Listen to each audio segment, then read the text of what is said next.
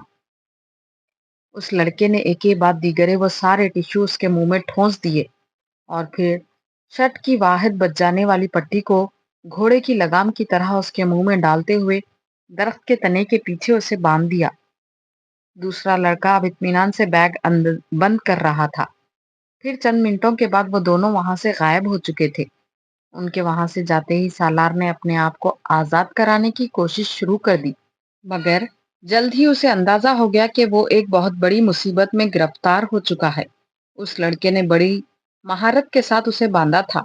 وہ صرف ہلنے جلنے کی کوشش سے خود کو آزاد نہیں کر سکتا تھا، نہ ہی ڈوری ڈھیلی کر سکتا تھا۔ وہ ڈوری اس کے حرکت کرنے پر اس کے گوشت کے اندر گھستی ہوئی محسوس ہو رہی تھی۔ اس کی حالت اس وقت بے حد خراب تھی۔ وہ نہ کسی کو آواز دے سکتا تھا، نہ دوسرے طریقے سے خود اپنی طرف کسی کو متوجہ کر سکتا تھا۔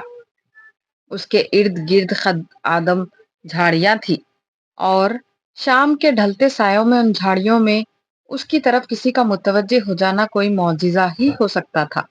اس کے جسم پر اس وقت لباس کے نام پر صرف گھٹنوں سے کچھ نیچے تک لٹکنے والی برمودا شارٹس کے علاوہ اور کچھ بھی نہیں تھا۔ اور شام ہونے کے ساتھ ساتھ خنکی بڑھ رہی تھی۔ گھر میں کوئی یہ نہیں جانتا تھا کہ وہ ہائیکنگ کے لیے آیا ہوا ہے، اور جب گھر نہ پہنچنے پر اس کی تلاش شروع ہوگی تب بھی یہاں اس تاریکی میں درختوں اور جھاڑیوں کے درمیان بندھے ہوئے اس کے وجود تک نہیں پہنچ سکتے تھے۔ آدھے گھنٹے کی جدوجہد کے بعد جب اپنے پیروں کے گرد موجود پٹیوں کو ڈھیلا کرنے اور پھر انہیں کھولنے میں کامیاب ہوا، اس وقت سورج مکمل غروب ہو چکا تھا۔ اگر چاند نہ نکلا ہوتا تو شاید وہ اپنے ہاتھ پاؤں اور ارد گرد کے ماحول کو بھی نہ دیکھ پاتا۔ اکا دکا گزرنے والی گاڑیوں اور لوگوں کا شور اب نہ ہونے کے برابر تھا۔ اس کے ارد گرد جھینگروں کی آوازیں گونج رہی تھی اور وہ گردن سے کمر تک اپنی پشت پر درخت کے تنے کی وجہ سے آنے والی رگڑ اور خراشوں کو بخوبی محسوس کر سکتا تھا۔ درخت کے دوسری طرف اس کے ہاتھوں کی کلائیوں میں موجود ڈوری اب اس کے گوشت میں اتری ہوئی تھی۔ وہ ہاتھوں کو مزید حرکت دینے کے قابل نہیں رہا تھا۔ وہ کلائیوں سے اٹھتی ٹیسیں برداشت نہیں کر پا رہا تھا۔ اس کے منہ کے اندر موجود ٹشوز اب گل چکے تھے اور ان کے گلنے کی وجہ سے وہ منہ میں لگام کی طرح کسی ہوئی پٹی کو حرکت دینے لگا تھا، مگر وہ گلے سے آواز نکالنے میں اب بھی بری طرح ناکام تھا، کیونکہ وہ ان گلے ہوئے ٹشوز کو نہ نگل سکتا تھا نہ اگل سکتا تھا۔ وہ اتنے زیادہ تھے کہ وہ انہیں چوئنگم کی طرح چبانے میں بھی ناکام تھا۔ اس کے جسم پر کپ کپی طاری ہو رہی تھی۔ وہ صبح تک اس حالت میں وہاں یقیناً ٹھٹر کر مر جاتا اگر خوف یا کسی زہریلے کیڑے کے کاٹنے سے نہ مرتا تو۔ اس کے جسم پر اب چھوٹے چھوٹے کیڑے رینگ رہے تھے اور بار بار وہ اسے کاٹ رہے تھے۔ وہ اپنی برہنہ ٹانگوں پر چلنے اور کاٹنے والے کیڑوں کو جھٹک رہا تھا، مگر باقی جسم پر رینگنے والے کیڑوں کو جھٹکنے میں ناکام تھا، اور وہ نہیں جانتا تھا کہ ان چھوٹے کیڑوں کے بعد اسے اور کن کیڑوں کا سامنا کرنا پڑے گا، اور اگر وہاں بچھو اور سانپ ہوتے تو۔ وقت گزرنے کے ساتھ ساتھ اس کی حالت مزید خراب ہو رہی تھی۔ آخر یہ سب میرے ساتھ کیوں ہوا ہے؟ آخر میں نے کیا کیا ہے؟ وہ بیچارگی سے سوچنے میں مصروف تھا۔ اور میں یہاں مر گیا تو میری لاش تک دوبارہ کسی کو نہیں ملے گی۔ کیڑے مکوڑے اور جانور مجھے کھا جائیں گے۔ اس کی حالت غیر ہونے لگی۔ ایک عجیب طرح کے خوف نے اسے اپنی گرفت میں لے لیا۔ تو کیا میں اس طرح مروں گا؟ یہاں اس حالت میں، بے لباس، بے نشان، گھر والوں کو پتہ تک نہیں ہوگا میرے بارے میں۔ کیا میرا انجام یہ ہونا ہے؟ اس کے دل کی دھڑکن رکنے لگی۔ اسے اپنی موت سے ایک دم خوف آیا، اتنا خوف کہ اسے سانس لینا مشکل لگنے لگا۔ اسے یوں لگا جیسے موت اس کے سامنے اس سے چند قدم کے فاصلے پر کھڑی ہو، اس کے انتظار میں یہ دیکھنے کہ وہ کس طرح سسک سسک کر مرتا ہے۔ وہ درد کی پرواہ کیے بغیر ایک بار پھر اپنی کائیوں کی ڈوری کو توڑنے یا ڈھیلی کرنے کی کوشش کرنے لگا۔ اس کے بازو شل ہونے لگے۔ 15 منٹ بعد اس نے ایک بار پھر اپنی جدوجہد شروع کر دی، اور اس وقت اسے احساس ہوا کہ اس کے منہ کی پٹی ڈھیلی ہو گئی تھی۔ وہ گردن کو ہلاتے ہوئے اسے منہ سے نکال سکتا تھا۔ اس کے بعد اس نے ٹشوز نکال دیے تھے۔ اگلے کئی منٹ وہ گہرے سانس لیتا رہا، پھر وہ بلند آواز میں اپنی مدد کے لیے آوازیں دینے لگا، اتنی بلند آواز میں جتنی وہ کوشش کر سکتا تھا۔ اس کا انداز بالکل ہذیانی تھا۔ آدھے گھنٹے تک مسلسل آوازیں دیتے رہنے کے بعد اس کی ہمت اور گلا دونوں جواب دے گئے۔ اس کا سانس پھول رہا تھا، یوں جیسے وہ کئی میل دوڑتا رہا ہو، مگر اب بھی کوئی اس کی مدد کے لیے نہیں آیا تھا۔ کلائی کے زخم اب اس کے لیے ناقابل برداشت ہو رہے تھے، اور کیڑے اب اس کے چہرے اور گردن پر بھی کاٹ رہے تھے۔ وہ نہیں جانتا تھا ایک دم اسے کیا ہوا، بس وہ بلند آواز میں بچوں کی طرح پھوٹ پھوٹ کر رونے لگا۔ وہ زندگی میں پہلی بار بری طرح رو رہا تھا۔ شاید زندگی میں پہلی بار اسے اپنی بے بسی کا احساس ہو رہا تھا، اور اس وقت درخت کے اس تنے کے ساتھ بندھے سسکتے ہوئے اسے احساس ہوا کہ وہ مرنا نہیں چاہتا۔ وہ موت سے اسی طرح خوفزدہ ہو رہا تھا جس طرح نیو ہیون میں ہوا تھا۔ وہ نہیں جانتا تھا وہ کتنی دیر اسی طرح بے بسی کے عالم میں بلند آواز میں روتا رہا، پھر اس کے آنسو خشک ہونے لگے۔ شاید وہ اتنا تھک چکا تھا کہ اب رونا بھی اس کے لیے ممکن نہیں رہا تھا۔ نڈھال سا ہو کر اس نے درخت کے تنے سے سر ٹکاتے ہوئے آنکھیں بند کر لی۔ اس کے کندھوں اور بازوؤں میں اتنا درد ہو رہا تھا کہ اسے لگ رہا تھا وہ کچھ دیر میں مفلوج ہو جائیں گے، پھر وہ کبھی انہیں حرکت نہیں دے سکے گا۔ میں نے کبھی کسی کے ساتھ اس طرح نہیں کیا، پھر میرے ساتھ یہ سب کیوں ہوا؟ اس کی آنکھوں سے ایک بار پھر آنسو بہنے لگے۔ سالار، میرے لیے بہت ہی پرابلمس ہے، تم اس میں اضافہ نہ کرو۔ میری زندگی پہلے بہت مشکل ہے، اور ہر گزرتے دن کے ساتھ اور مشکل ہوتی جا رہی ہے۔ کم از کم تم تو میری سچویشن کو سمجھو، میری مشکلات کو مت بڑھاؤ۔ درخت کے تنے کے ساتھ ٹیک لگائے سالار نے اپنی آنکھیں کھول دی۔ اس کا حلق خشک ہو رہا تھا۔ نیچے بہت دور اسلام آباد کی روشنیاں نظر آ رہی تھی۔ میں تمہارے مسائل میں اضافہ کرنے کی کوشش کر رہا ہوں۔ مائی ڈیئر امامہ، میں تو تمہاری مدد میں گھل رہا ہوں، تمہارے مسائل ختم کرنے کی کوشش کر رہا ہوں۔ تم خود سوچو، میرے ساتھ رہ کر تم کتنی اچھی اور محفوظ زندگی گزار سکتی ہو۔ سالار نے اپنے ہونٹ بھینچ لیے۔ سالار، مجھے طلاق دے دو، بھرائی ہوئی لجاجت آمیز آواز۔ سویٹ ہارٹ، تم کورٹ میں جا کر لے لو، جیسا کہ تم کہہ چکی ہو۔ وہ اب چپ چاپ خود سے بہت دور نظر آنے والی روشنیوں کو دیکھ رہا تھا۔ کوئی اس کے سامنے جیسے آئینہ لے کر کھڑا ہو گیا تھا، جس میں وہ اپنا عکس دیکھ سکتا تھا، اور اپنے ساتھ ساتھ کسی اور کا بھی۔ میں نے امامہ کے ساتھ صرف مذاق کیا تھا، وہ بڑبڑایا۔ میں اسے کوئی تکلیف پہنچانے کا ارادہ نہیں رکھتا۔ اسے اپنے الفاظ کھوکھلے لگے۔ وہ پتہ نہیں کس کو وضاحت دینے کی کوشش کر رہا تھا۔ بہت دیر تک وہ اسی طرح اسلام آباد کی روشنیوں کو دیکھتا رہا، پھر اس کی آنکھیں دھندلانے لگی۔ میں مانتا ہوں مجھ سے کچھ غلطیاں ہو گئی۔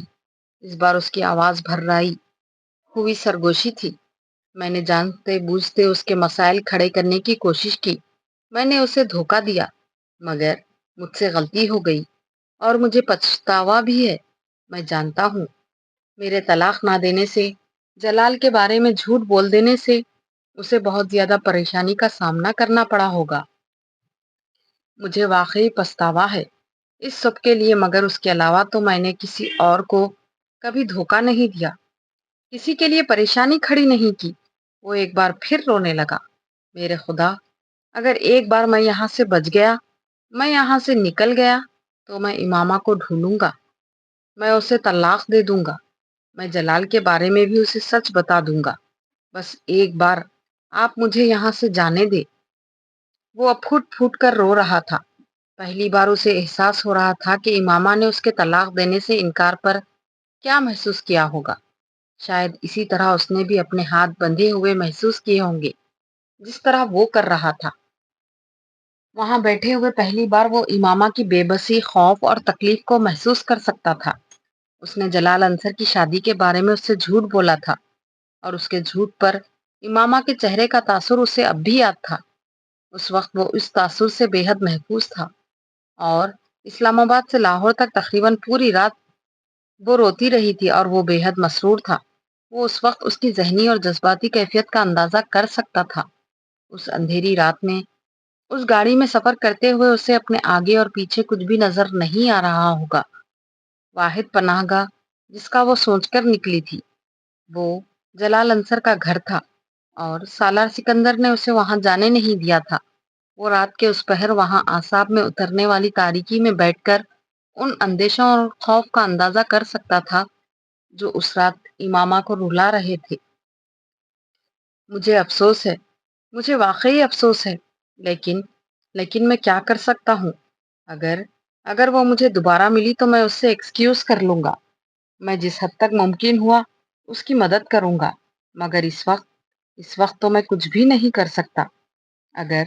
اگر میں نے کبھی کوئی نیکی کی ہے تو اس کے بدلے رہائی دے دے۔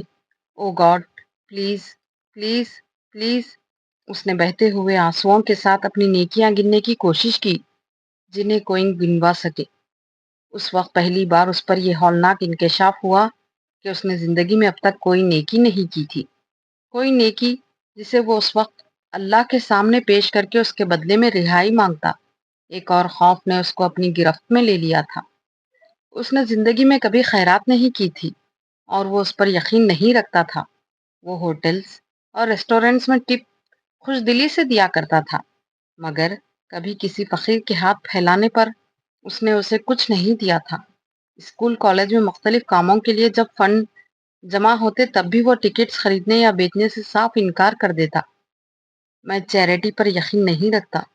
اس کی زبان پر روکھے انداز میں صرف ایک ہی جملہ ہوتا، میرے پاس اتنی فالتو رقم نہیں ہے کہ میں ہر جگہ لٹاتا پھروں۔ اس کا یہ رویہ نیو ہیون میں بھی جاری تھا۔ یہ سب صرف چیریٹی تک ہی محدود نہیں تھا، وہ چیریٹی کے علاوہ بھی کسی کی مدد کرنے پر یقین نہیں رکھتا تھا۔ اسے کوئی ایسا لمحہ یاد نہیں آیا جب اس نے کسی کی مدد کی ہو، صرف امامہ کی مدد کی تھی، اور اس مدد کے بعد اس نے جو کچھ کیا تھا، اس کے بعد وہ اسے نیکی نہیں سمجھ سکتا تھا۔ وہ عبادت کرنے کا بھی عادی نہیں تھا۔ شاید بچپن میں اس نے چند بار سکندر کے ساتھ عید کی نماز پڑھی ہو، مگر وہ بھی عبادت سے زیادہ ایک رسم تھی۔ اسے نیو ہیون میں وہ رات یاد آئی جب وہ عشاء کی نماز ادھوری چھوڑ کر بھاگ آیا تھا، اور اس کے ساتھ اسے اس ہوکر کو دیے ہوئے $50 بھی یاد آئے۔ شاید وہ واحد موقع تھا جب اسے کسی پر ترس آیا تھا۔ وہ مستقل اپنے ذہن کو اپنے کسی نیکی کی تلاش میں کھنگالتا رہا، مگر ناکام رہا، اور پھر اسے اپنے گناہ یاد آنے لگے۔ کیا تھا جو وہ نہیں کر چکا تھا؟ اس کے آنسو، گڑ گڑانا، رونا، سب کچھ ایک دم ختم ہو گیا۔ حساب کتاب بالکل صاف تھا۔ وہ اگر آج اس حالت میں مر جاتا تو اس کے ساتھ کوئی زیادتی نہ ہوتی۔ 22 سال کی عمر میں وہاں بیٹھے کئی گھنٹے صرف صرف کرنے پر بھی جس شخص کو اپنی کوئی نیکی یاد نہ آئے، جبکہ اس شخص کا IQ لیول 150 ہو اور اس کی میموری فوٹوگرافی، وہ شخص اللہ سے یہ چاہتا ہو کہ اسے اس کی کسی نیکی کے بدلے اس آزمائش سے رہا کر دیا جائے جس میں وہ پھنس گیا ہے۔ What is next to ecstasy? اس نے ٹین ایج میں کوکین پیتے ہوئے ایک بار اپنے دوست سے پوچھا تھا۔ وہ بھی کوکین لے رہا تھا۔ مور ایکٹیسی، اس نے کہا تھا۔ اس نے کوکین لیتے ہوئے اسے دیکھا۔ There is no need to ecstasy, it is preceded by pleasure and followed by more ecstasy۔ وہ نشے کی حالت میں اس سے کہہ رہا تھا۔ سالار مطمئن نہیں ہوا۔ No, it does end۔ What happens when it ends؟ When it really ends۔ اس کے دوست نے عجیب سی نظروں سے اسے دیکھا۔ You know it yourself, don't you؟ You have been through it off and on۔ سالار جواب دینے کے بجائے دوبارہ کوکین لینے لگا تھا۔ اس کی کلائیوں کے گوشت میں اترتی ڈوری اسے اب جواب دے رہی تھی۔ Pain, what is next to pain? اس نے مضحکہ خیز لہجے میں اس رات امامہ ہاشم سے پوچھا تھا۔ نتھنگنیس،